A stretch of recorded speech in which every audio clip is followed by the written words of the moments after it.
All right, so in this lesson, I want to talk about the different types of EM waves, specifically by how they're used. The first type that you're going to see in your notes is the radio waves. Radio waves are the lowest frequency we have on our EM spectrum. They have lowest frequency, they have the longest wavelength. Sometimes you might hear a radio wave referred to as a long wave radio waves. They classify radio waves by the bandwidth of EM waves that they use to communicate over electromagnetic signals. So this is what they use for like cell phones and the radio, television when it used to be broadcast. Anything that they're sending signals out across is radio waves.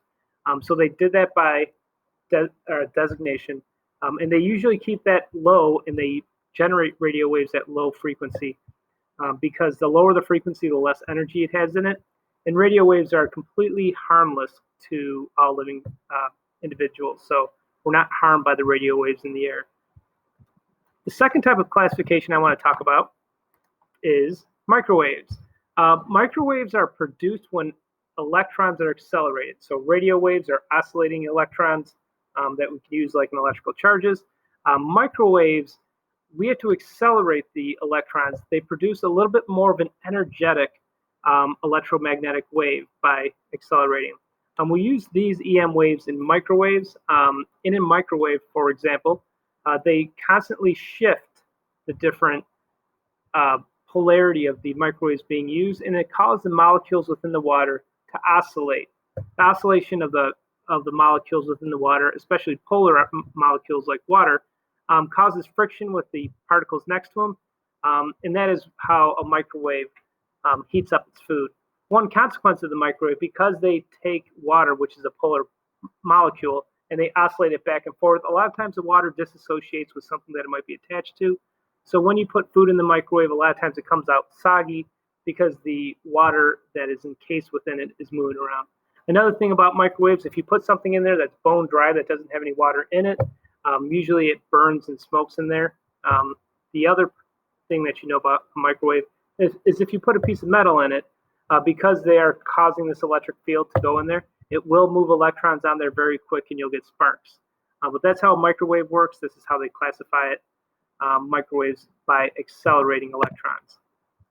The next one we're going to talk about is infrared radiation. Infrared radiation is the part of the spectrum that's caused by the thermal motion of particles in warm-blooded creatures.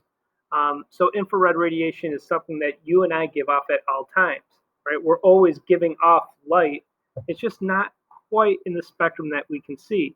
However, you might have seen in movies or in different scenarios where there's special goggles you can put on that allow you to see the heat signature of different things.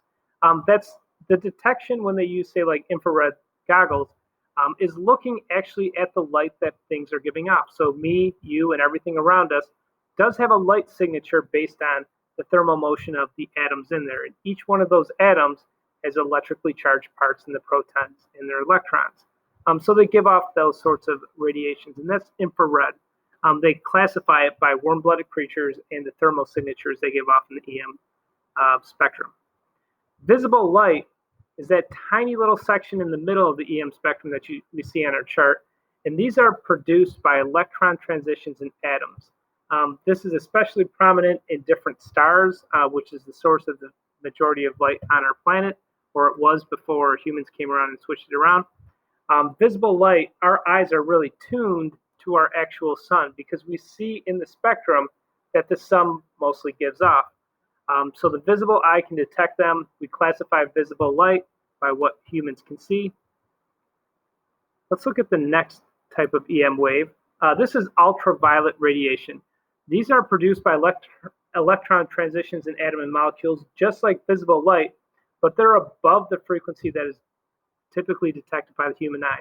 The sun does give off a lot of ultraviolet radiation.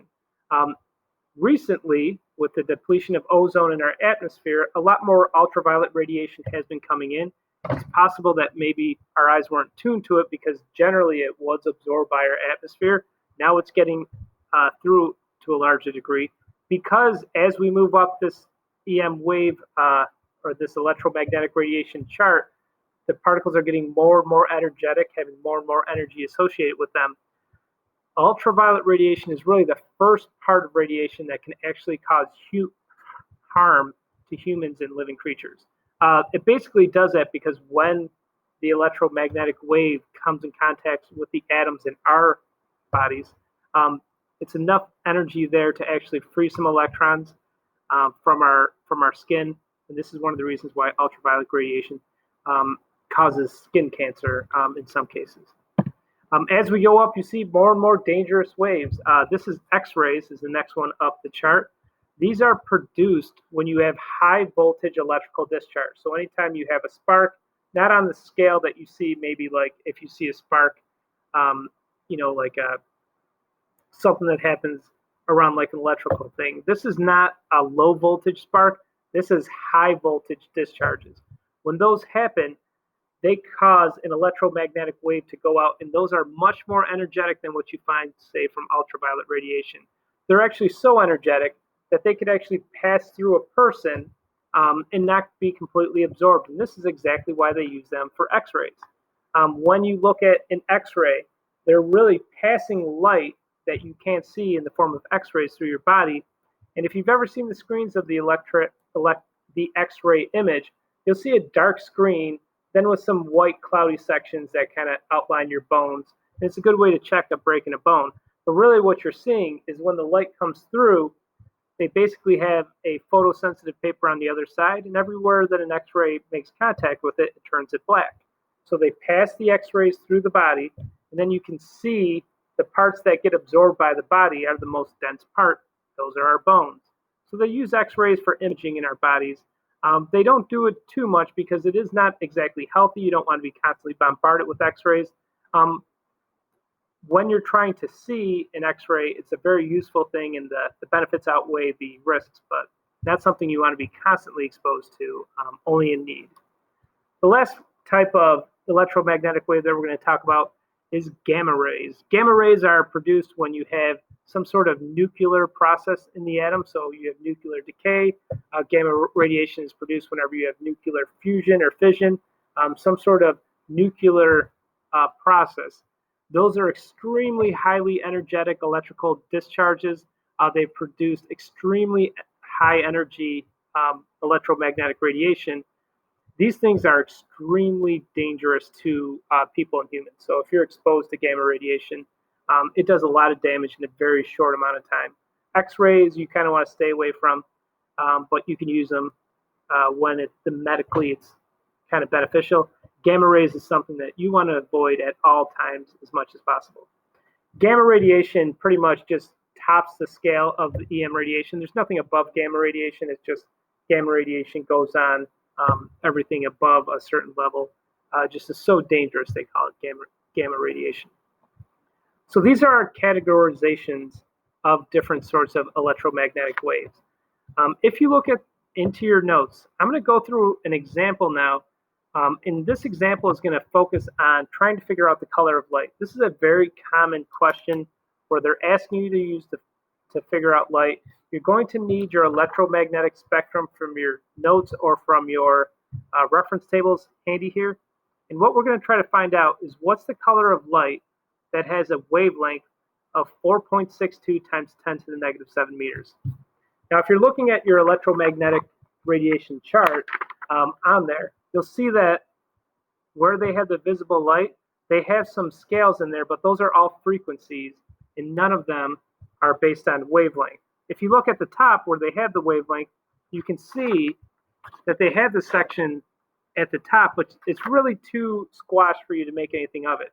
So whenever you're trying to figure out the color of light from a wavelength, you have to convert from wavelength into frequency. And we did this in the previous examples, but we're going to do this again.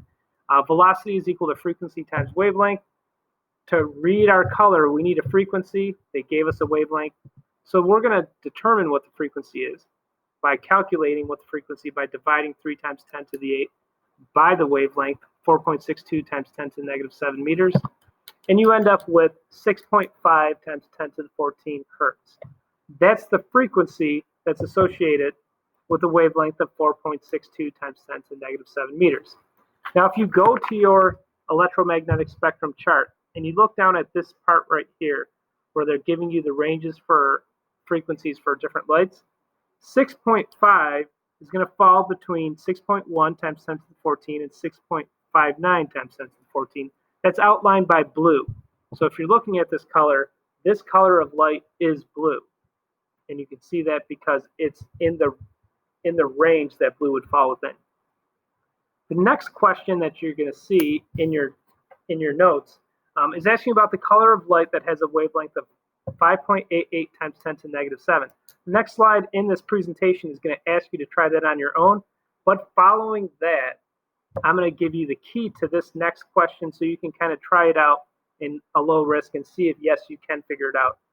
If you are having trouble, you can always watch this part of the video again, or you can keep trying, but try this next example, check your answer with the following slide, and then we'll touch base again after that.